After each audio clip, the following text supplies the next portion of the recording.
মানুষের খাওয়া নিয়ে, মানুষের খাদ্য নিয়ে। আরে খাওয়া তোরা তো পেটে দুবেলা দুমুঠো ভাত তুলে দিতে পারছিস না।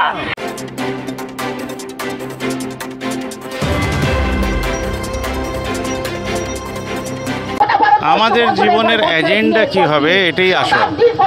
গভর্নমেন্ট তার মতন ভুল করে আর মানুষকে এজেন্ডা দেয়, মানুষ সেটা নিয়ে ঘন্টার পর ঘন্টা বলতে পারে, কিন্তু মানুষের ভূমিকা, নাগরিকের ভূমিকা, একটা পার্টির ভূমিকা, যারা আমাদের দেশ এই মুহূর্তে চালাচ্ছেন না, শুধু ভোট দেওয়ার ভূমিকায় আছেন, তাদের আসল রোলটা কি হবে সেটা নিয়ে একটা সংশয় আছে।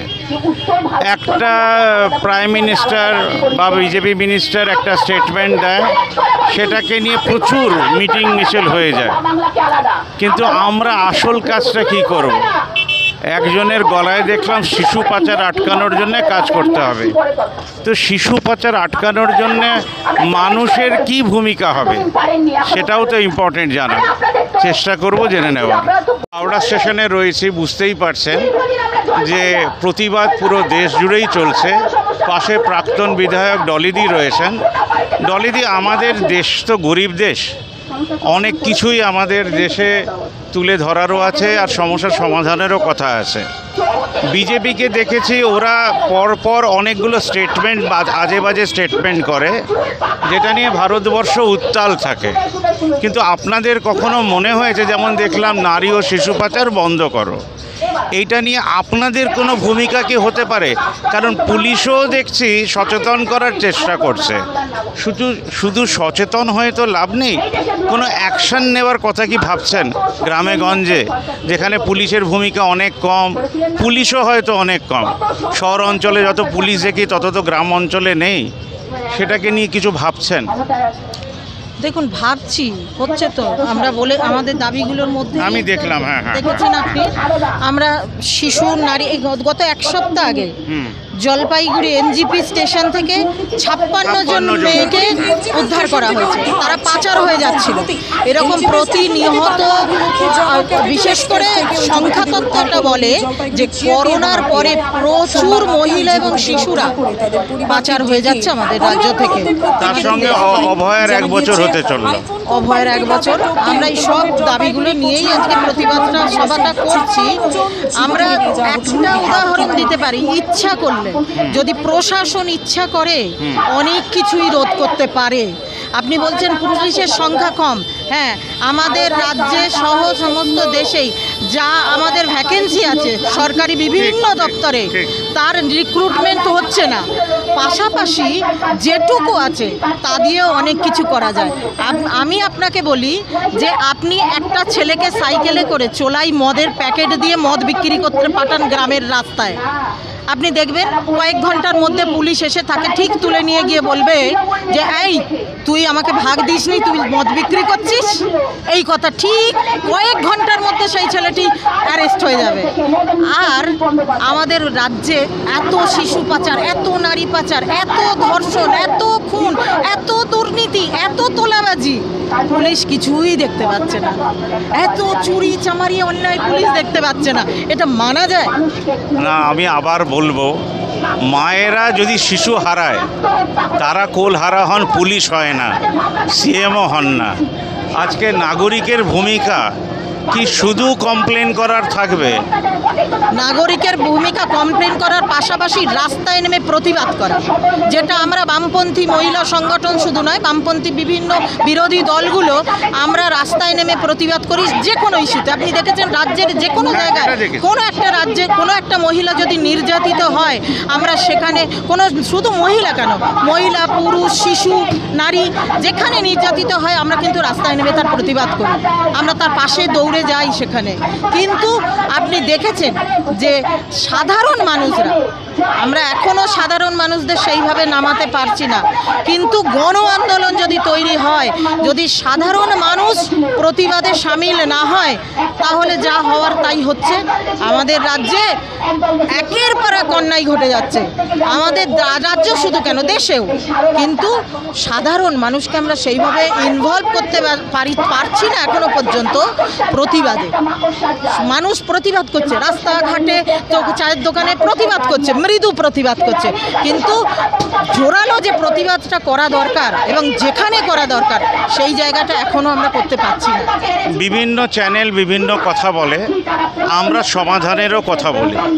আমি যদি আপনাকে বলি অ্যান্টি রেপ সেন্টার, একটা ধর্ষণ আটকাতে প্রত্যেকটা গ্রামে অ্যান্টি রেপ সেন্টার খোলা হোক, মায়েদের একটা পোস্টারে নাম্বার দেওয়া হোক, বাড়িতে যে মেয়েরা বা ছেলেরা হেনস্থা হচ্ছে তারা যেন আপনাদেরকে কল করতে পারে, ফোন করতে পারে।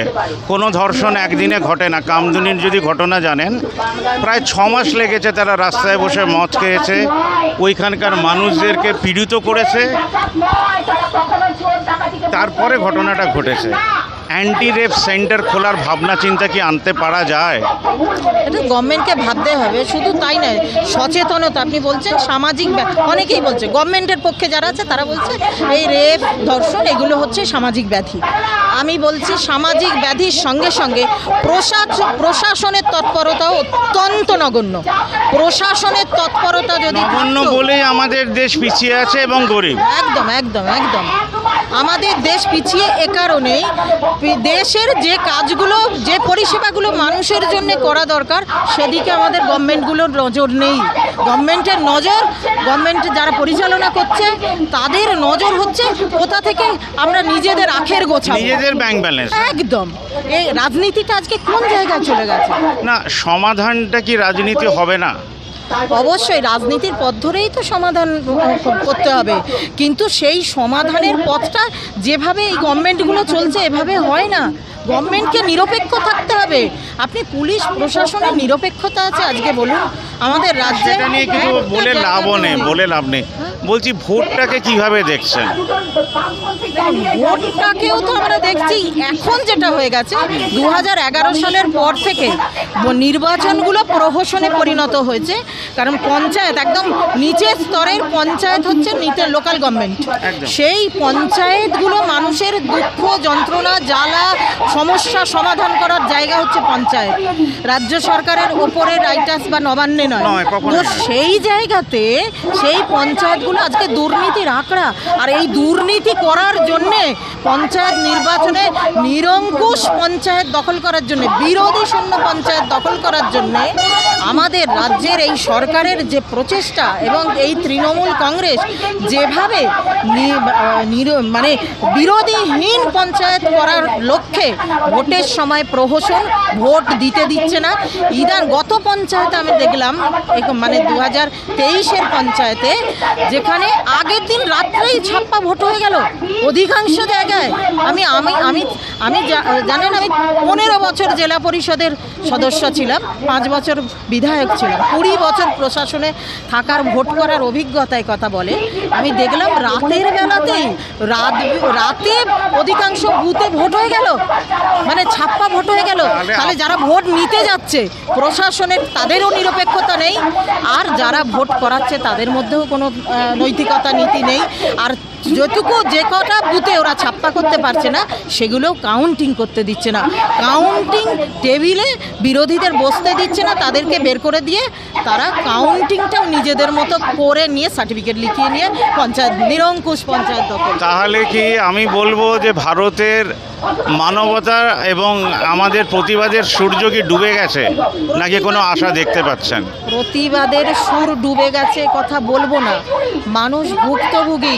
মানুষকে সার্বিক উন্নয়ন বাদ দিয়ে কিছু মানুষকে মানে ভোট ক্যাপচার করার জন্য বেনিফিট দেওয়া হচ্ছে, ঠিক আছে? এই বেনিফিট আপনি ভাবুন তো, আমি লক্ষ্মীর ভাণ্ডারের বিরোধী নয়, আমি বলছি যে পরিবারটার লক্ষ্মীর ভাণ্ডার দরকার তাকে 1000 নয় 3000 টাকা দাও, কিন্তু যারা ইনকাম ট্যাক্স দেয়, যারা ইনকাম ট্যাক্সের আওতায় থাকে তাদের বাড়ির মহিলারা কেন লক্ষ্মীর ভাণ্ডার পাবে?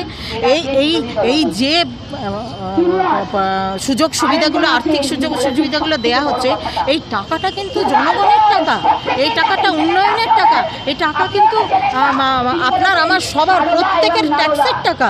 সুতরাং সেই ভাবনা নেই। আজকে এই যে গত সপ্তাহে মাননীয় মুখ্যমন্ত্রী নিলামের মতো করে টাকা, দুর্গাপুজোগুলোকে টাকা বললো 85 দেওয়া হতো, 90 দেওয়া হবে, 95 না, কেউ বলবো ও 1 লাখ, যেটা ঠিক আছে 1 লাখ। যেটা PM বিহারে গিয়ে বলেছিলেন কিতনা দেগা, বলছি যে সিপিএম ভোটে জিতলো, সিপিএম থেকে আমাদের নতুন সিএমও পেলাম, কোন প্রকল্প সবচেয়ে আগে করতে চাইবেন বাংলার জন্য? আমরা বামপন্থীরা আমাদের দেখুন লক্ষ্য হচ্ছে মানুষের সামগ্রিক উন্নয়ন। আমরা শিক্ষা ব্যবস্থাকে ঠিক করব, আমরা স্বাস্থ্য ব্যবস্থাকে ঠিক করব। এগুলো ভেঙে পড়েছে, স্বাস্থ্য ব্যবস্থা, রাজ্যের শিক্ষা ব্যবস্থা একেবারে তলানিতে এসে ঠেকেছে। আমরা মানুষের প্রথম চাহিদা এই দুটোকে, আর সবচেয়ে বড় চাহিদা যেটা হচ্ছে কর্মসংস্থান। মানুষের কর্মসংস্থানের জায়গাটা যদি ঠিক থাকে, মানুষ হাত পেতে ভিক্ষা চাইবে না, মানুষের এত অর্থনৈতিক দুরবস্থা হবে না। যে শিক্ষকদের চাকরি যাচ্ছে 26,000, তার মধ্যে কিছুজন আছেন যারা ঘুষফুস দিয়েওছেন, যারা যোগ্য, তাদের জন্য কিছু করতে পারবেন বলে মনে হয়? কেন করতে পারা যাবে না? আমরা তো করে দেখিয়েছি। হ্যাঁ, আমরা তো করে নিশ্চয়ই, দেখিয়েছি। আমাদের প্রতি বছর এসএসসি হতো, টেট হতো, প্রতি বছর, এবং যোগ্যতার ভিত্তিতে তারা পরীক্ষা দিয়ে চাকরি পেয়েছে। এইভাবে ঘুষ দিয়ে চাকরি হয়নি আমাদের সময়। আমি আর দীর্ঘায়িত না করে যে কথাটা আমার মনে হয় বলা দরকার, দেশ চালানো বা প্রশাসন চালানোটা হচ্ছে ইভেন্ট চালানো নয়, সহজ সরল কাজগুলোকেই তুলে ধরা এবং করা। চাকরি দেওয়াটা সহজ কাজ ছিল, সিপিএম বুঝিয়েছে, আর চাকরি খাওয়াটা আরও সহজ কাজ টাকা নিয়ে, সেটা তৃণমূল বোঝাচ্ছে। আপনি ভোট দেওয়ার সময় ভয় পাবেন কি না তার উপরে আমাদের দেশের গণতন্ত্র দাঁড়িয়ে আছে। মানে 2026-এর গণতন্ত্র কোন দিকে যাবে সেটা দাঁড়িয়ে আছে ভয়ের ওপরে, 500 টাকার উপরে, নাকি ভবিষ্যতের জন্য, মানে আপনার সন্তানের ভবিষ্যতের জন্য। আজকে আর বেশি কিছু না, আমরা যেদিকে নিয়ে যাব দেশটাকে, দেশ সেদিকেই যাবে। শুধু প্রশাসন নিয়ে যায় না, মানুষেরও হাত থাকে। দিদিকে অনেক ধন্যবাদ, এবং আমরা আশা করি যে রিজন আমাদের দেশে জিতুক, এর চেয়ে বেশি কিছু না। ধন্যবাদ, ধন্যবাদ।